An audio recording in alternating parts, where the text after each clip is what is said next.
Welcome back for another episode, guys. Appreciate you tuning in. So this was not my plan. We were not supposed to be in this room for this video, but it's how it worked out.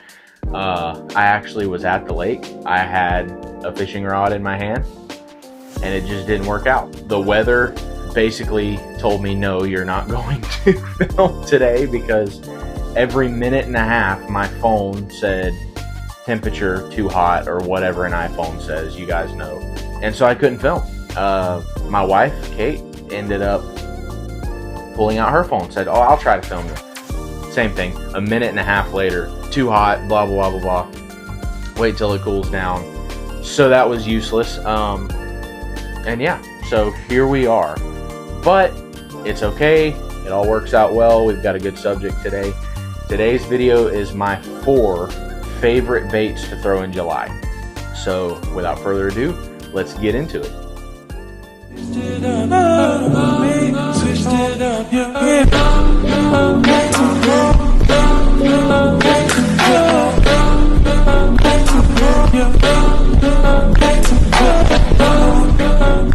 This is a question I get asked quite a bit when it comes to fishing different times of the year, especially here in Florida, is how the heck do you catch a bass in the months of July and August? So we're gonna focus on July, because this is like one of the brutal months of summer for Florida. It's super hot, super muggy, very humid.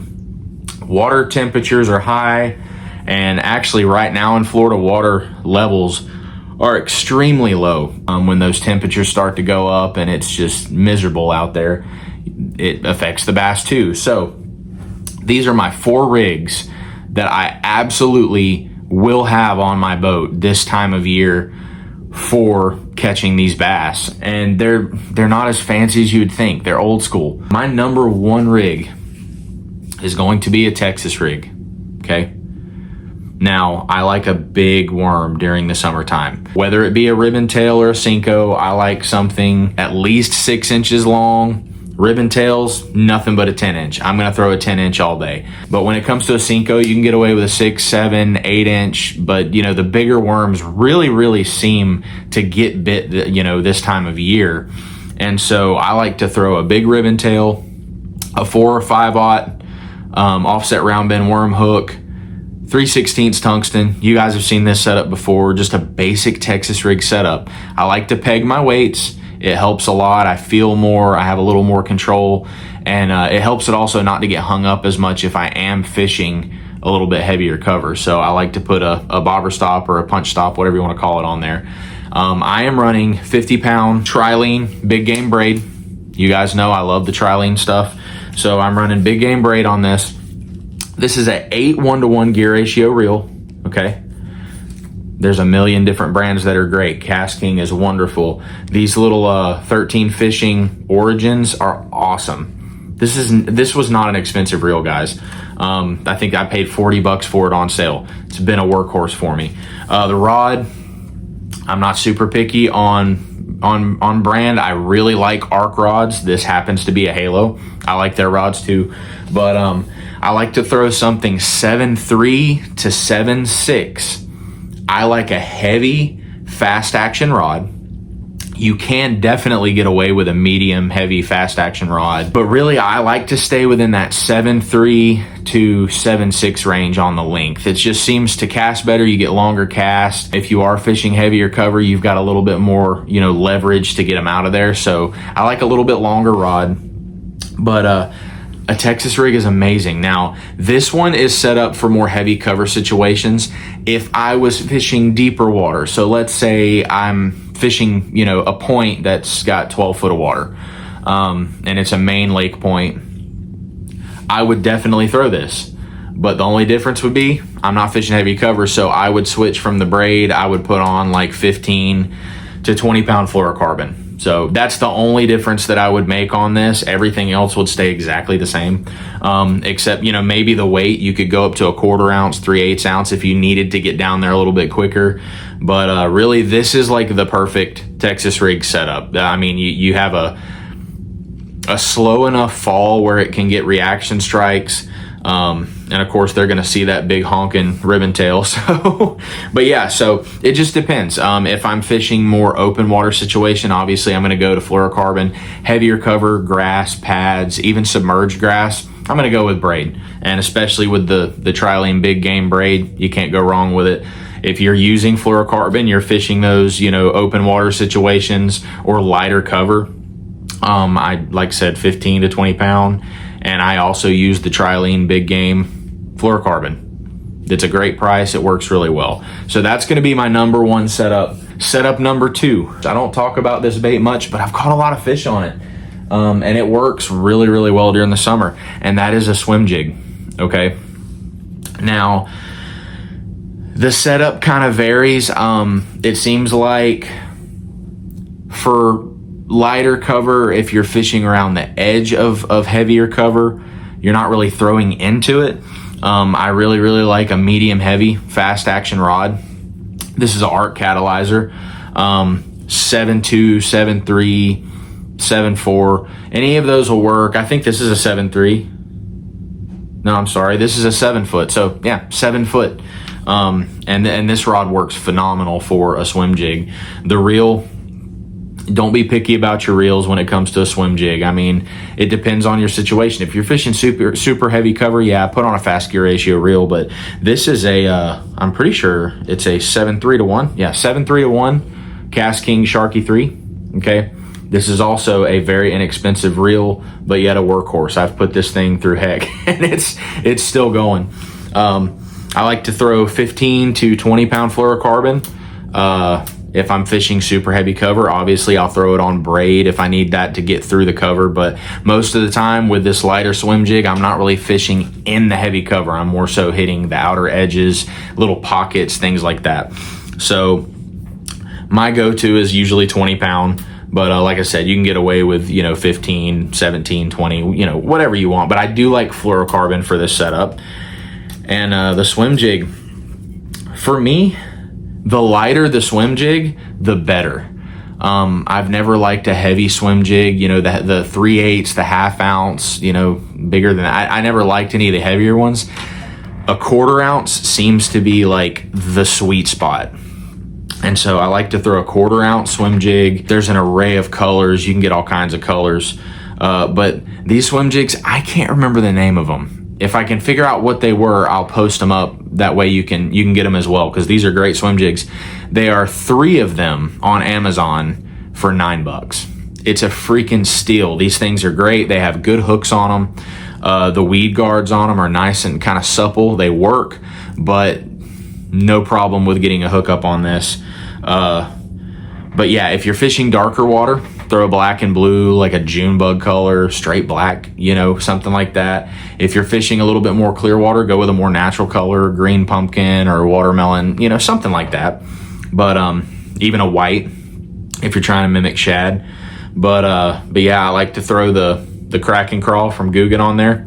It's just a good color combination with that little bit of watermelon in there and the black and blue, and then you got the blue flake up there. So that's going to be my number 2 rig. Bump it along the bottom. Sometimes it's more of a steady retrieve and I pop it every now and then, but that's a great bait. I mean, you can usually always get bit. Bait number 3, you guys have all seen this, and really this is my all-time favorite bait. I'm just going to admit that. This is my all-time favorite bait to fish with. It's so fun to fish with, and you guys have seen me talk about it a million times, and that is going to be the spinnerbait. Okay. Now, I throw a spinnerbait dang near year round, except for the wintertime. I really don't throw it that much. But I love a spinnerbait in the summertime. I don't get a ton of bites on it this time of year, but the bites I do get usually are really, really good. But I fish mine heavier cover. What I'll do this time of year is I will find deeper pads that are pretty thick. You can fish grass with it, but I prefer pads and reeds. Reeds are really good as well. If you can find them in a little bit deeper water in an area that's a little more shaded. But yeah, this is a workhorse for me pretty much year round. But like I said, July and August, it really, really shines. Later in the day, usually if the wind picks up during a tournament and, the bites kind of died off, cover water with this, and you'll get bit on it. It's an amazing bait. My personal preference, I don't like a super fast reel. I like something 6'4" to 1. I really wouldn't go any higher than 7'3" to 1, which I believe this is a 7'3" to 1. Oh, 7'2" to 1. But 7'2" to 1 gear ratio. This is the KastKing Zephyr. Very budget friendly reel, and it works great for throwing a spinnerbait. The KastKing Sharky 3 works great for a spinnerbait as well. But for this, I like to throw a 7'3" medium heavy. This is a 7'3" arc catalyzer. It's a medium heavy, fast action. And I like to throw anywhere from 14, if it's a little bit smaller, lighter spinnerbait, a quarter ounce or so. But for 3/8 and ½ ounce spinnerbaits, I usually like to throw anywhere from 15 to 20. And I believe this is 15. I'm pretty sure. Fluorocarbon, it works great. For heavier cover situations, you're better off with the 20-pound fluorocarbon. That's going to be my number 3 pick for the month of July. And this is the bait that always shines through for me. When I've had a little bit of a tough day, I can usually save the day with the good old Strike King spinnerbait. So this is bait number 4.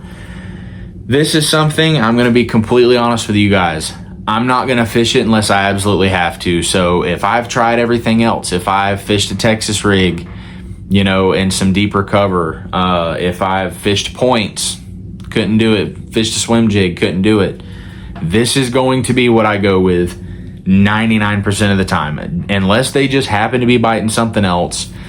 During those hot months, there's one place that you can usually always find bass, and that is under docks. This is my absolute favorite rig to throw under docks, and that is the Wacky rig, okay?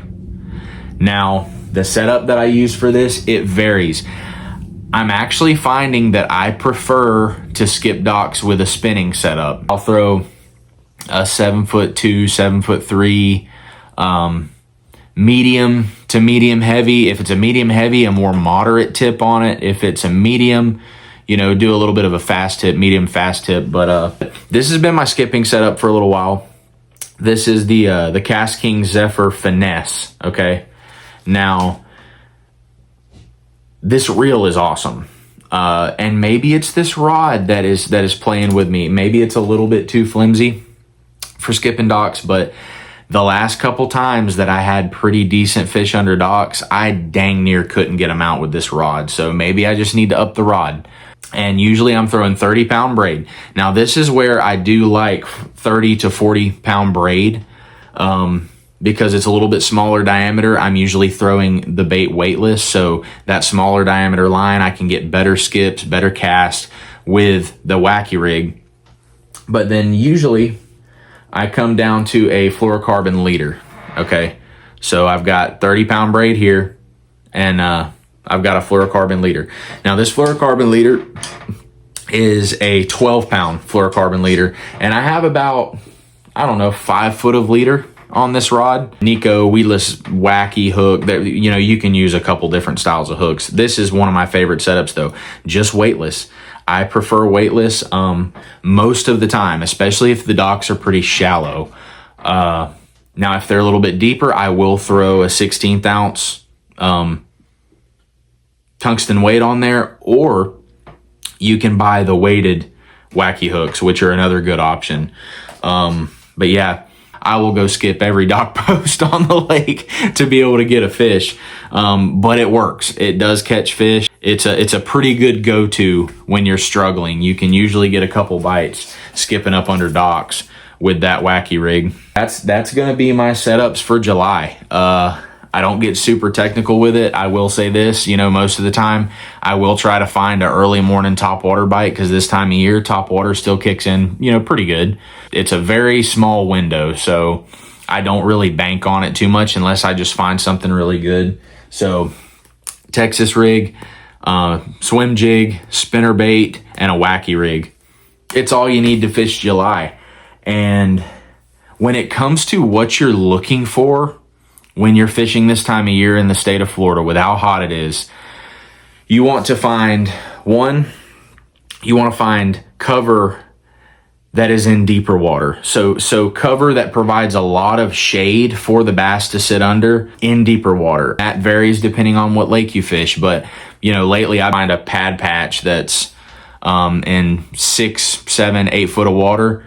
There's most likely bass there. You can throw multiple of these baits in there and catch them there. Mostly the Texas rig is what that's for, the spinner bait, if I can throw it up in the pockets. But yeah, you're wanting to find something that's just a little bit deeper than where you would normally fish, beating the bank. Something else you want to look for is points. So if there's a main lake point coming out, I'll give you an example here. Main lake point coming out, that is always a great place to find fish out a little bit deeper. And during the summer, those bass, they like that cooler water. So a lot of times they'll cruise out just a little bit deeper to be able to stay cool and stay oxygenated, because the water, the oxygen levels go way down during the summer when it's way up shallow. So go out a little bit deeper, find you a main lake point, shell beds, any kind of ledge, like, if you've got a little drop off. So if anywhere that you're looking on the bank, if you see sand on the bottom and then you just see darkness, there's a good chance that there's a fish hanging out on that little ledge. So that's a good way, to fish the swim jig. That's a good way to fish that. To fish the Texas rig, fish it off that little ledge. Even the wacky rig, if you've got the patience to fish it and you don't have a ton of wind, it's a great way to catch them on little ledges that you can find. Number 3, slow down. And I know a lot of guys don't really, think about slowing down during the summer. They think, oh, wintertime, yeah, I need to slow down. I got to downsize my baits. And that's true. During the summertime, a lot of times you got to do the same thing, minus, downsizing the bait. Most of the time I find that they seem to like some of the bigger baits during the summer. But I definitely have to slow down. So, I might not be burning that spinner bait. I might just be slow rolling it real close to the bottom, or slow rolling it over the top of pads, and letting it fall down. With the wacky rig, that's a slow presentation. It's a slow fall underneath that dock. And, the Texas rig, you can fish that as slow as you want. But that's another thing you want to make sure that you're focusing on, is just slowing down. Make sure that you're just not fishing and then like, oh, I can't catch anything. Make sure that you're focusing on what you're fishing on, and you'll catch fish, guys. But I know it's tough during July, but if you just slow down and really, pick the lake apart, you'll figure it out. It just takes a little time, and I still have terrible days sometimes. Sometimes I go out and I catch one fish all day, or there's been a couple times I've gone out, bank fishing, and I can't catch a fish this time of year off the bank a lot of times. So, but when you're out in a boat, make sure that you're finding some deeper cover to fish. Make sure that there's shaded areas such as docks and lily pads and things like that. You'll definitely have a little bit more success. I know that I have. And all this information is stuff that I've learned from other people. So please pass it on, and hopefully it helps you guys. Hopefully it helps somebody else down the road. We are at 10 orders for hats. So I've got 10 people that want a hat, and I need 15 to be able to make the order, the bulk order. That way you guys get the best price, and I have a nice little stock of hats to sell. So make sure to comment below if you would like a hat. I don't have a website or anything, so you can just comment below if you want one, and then I'll get your information. I use Cash App. Information about the glide baits. So here's one I'm working on now. I just got the joints all carved out, getting that ready for lead to go in. But I actually have, let me show you guys. You see that piece of wood? All those marks on there are for glide baits. Those are all marked out, ready to be cut out. I have 3 different sizes. Standard G Glide, it's 5 3/4 inch. I've got the big Mega G, it's 7 1/4 inch, and then I've got the Baby G, which is 4 1/4. So if you guys are ever interested in any of these glide baits, let me know. They're a pretty cool bait. It's kind of unique. This is my design. I drew this up myself. They're just a little bit different than some of the other glide baits I've seen. They've got a nice action to them, a nice slow fall, and and they're pretty cool. So if you guys are interested in one, let me know, and I'll definitely get you hooked up with a glide bait. And I do custom airbrushing on all of them. You know, I'll do the best I can on whatever paint scheme you're wanting. We are getting so close to our goal for the 200 subscriber mark. I am at 185 subscribers, which is awesome, but you know, we don't have very many to go. Once we get to 200 subscribers, we're going to be doing a really, really great giveaway. Got Rippin' Lips Lures that wants to get involved. Another company, So Sick Plastics, involved. I'm probably going to get involved a little bit. I might even throw in a hat. I think what we're going to do, we're going to have 3 people that end up getting something. I'm going to give to 3 people. There's going to be a first place, you know, big bait package or whatever, and then there's going to be a second place which will have some awesome stuff, and a third place that'll get some merch and some baits and things like that. So it's going to be a really, really cool deal. Let's meet that 200 subscriber goal and get you guys some prizes going. I appreciate y'all watching. I love you guys.